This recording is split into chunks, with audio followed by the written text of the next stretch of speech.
Namun masih ada kematian yang menyusul sesudahnya, yaitu perawat malang dari Swiss. Polisi menduga ada keterlibatan antara dirinya dengan Raja. Karena frustasi dengan tuduhan itu, ia menjatuhkan dirinya sendiri dari gedung. Namun naasnya, ia ternyata terbukti tidak bersalah setelah kematiannya. Berikutnya, Ratchet, sang pelaku, dengan nama asli sebenarnya adalah Cassidy. Dengan bantuan tangan-tangan licin, ia melarikan diri dari Amerika dan hidup dengan uang hasil kejahatannya. Tiada yang tahu kejahatan apa yang diperbuat oleh Cassidy alias Ratchet sebelum ataupun sesudahnya. Yang jelas kejahatannya lebih banyak dan mungkin lebih besar dari sebagai langkah awal pemecahan masalah. Dengan mempertimbangkan berbagai fakta dan kemungkinan, Pilot menetapkan bahwa semua penumpang di gerbong khusus Istanbul adalah tersangka. Ia pun meminta kepada direktur kereta untuk menyediakan satu gerbong khusus tempat ia bisa mewawancarai para tersangka. Tuan Bok pun menyanggupinya dan pemeriksaan pun dilakukan. Mereka, yakni penumpang, diminta untuk menjelaskan alibinya masing-masing, menulis alamat mereka dan menunjukkan pasportnya. Total ada 12 orang yang diwawancarai, tidak termasuk pegawai kereta. Para tersangka itu adalah 1. Mary Debenham, guru pengasuh wanita berkebangsaan Inggris yang tenang dan tak tergoyahkan.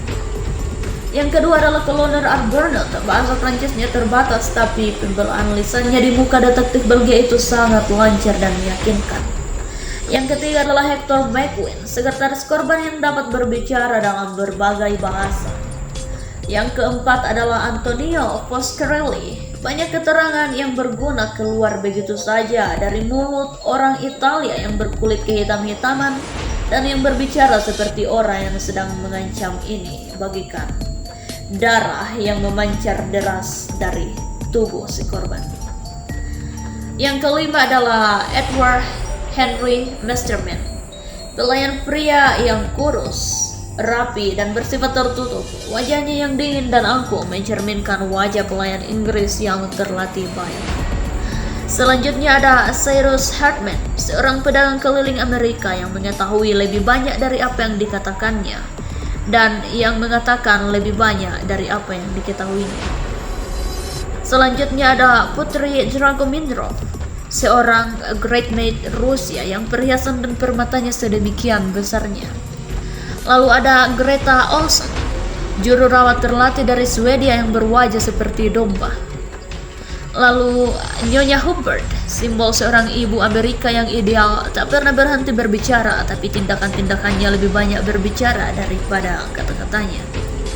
Selanjutnya ada Kotnes Andrei, tertuduh yang termuda dan tercantik dari semua tertuduh dalam kereta api yang tertahan salju itu. Lalu Count Andrei lebih terikat kepada kedutaan Hungaria daripada kepada dirinya sendiri.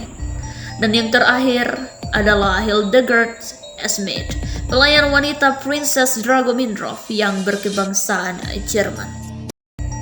Dari penyelidikan ini, Poirot mengetahui fakta mengejutkan bahwa hampir seluruh penumpang gerbong Istanbul punya keterlibatan khusus akan keluarga Armstrong.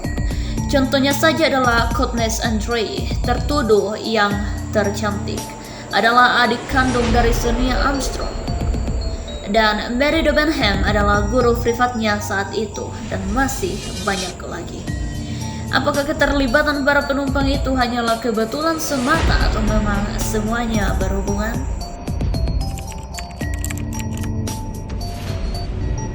Detektif Poirot yang cerdik diam-diam telah menyelesaikan puzzle.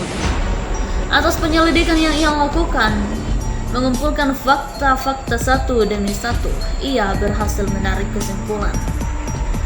Dengan mengumpulkan para penumpang di satu ruangan yang sama dengan bantuan konduktor kereta, ia pun membeberkan teorinya di hadapan mereka semua.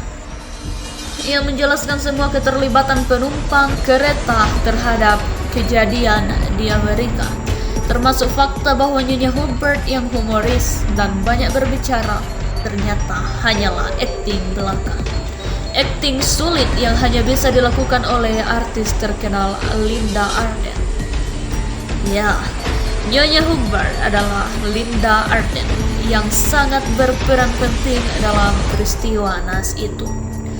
Kamarnya yang bersebelahan dengan kamar korban menjadi pintu masuk pembunuhan. Selanjutnya adalah luka-luka tusukan yang ditemukan pada tubuh korban yang berjumlah 12 tusukan. Memang dilakukan oleh 12 orang. Itu menjelaskan mengapa luka tusukan seolah-olah dilakukan dalam waktu yang relatif berjauhan.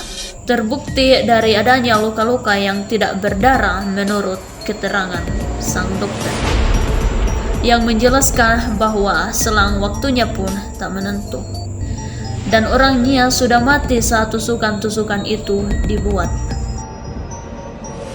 Selanjutnya adalah dari tusukan yang menembus otot dan terkadang hanya seperti goresan, menjelaskan bahwa pelakunya tidak hanya pria melainkan juga wanita yang kekuatan tikamannya tidak sampai menembus otot, seperti yang kembali dijelaskan oleh dokter Yunani itu. Selebihnya, sapu tangan bersulam huruf H, jam tangan rusak, pipa cerutu, kancing baju sang konduktor yang ditemukan, termasuk ciri-ciri pelaku yang dideskripsikan oleh alibi mereka hanyalah akal-akalan pelaku untuk mengaburkan penyelidikan.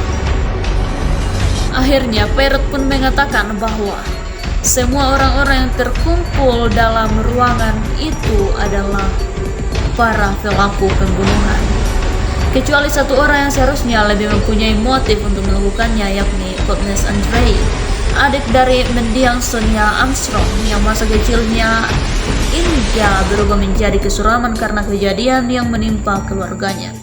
Alibinya terbukti benar bahwa saat kejadian di kereta itu ia tertidur pula sampai pagi. Misteri kereta Orient Express pun terpecahkan. Dan setelah salju mencair dan kereta kembali berjalan, Poirot berencana menyerahkan mereka kepada pihak yang berwajib dengan memberikan semua fakta nyata.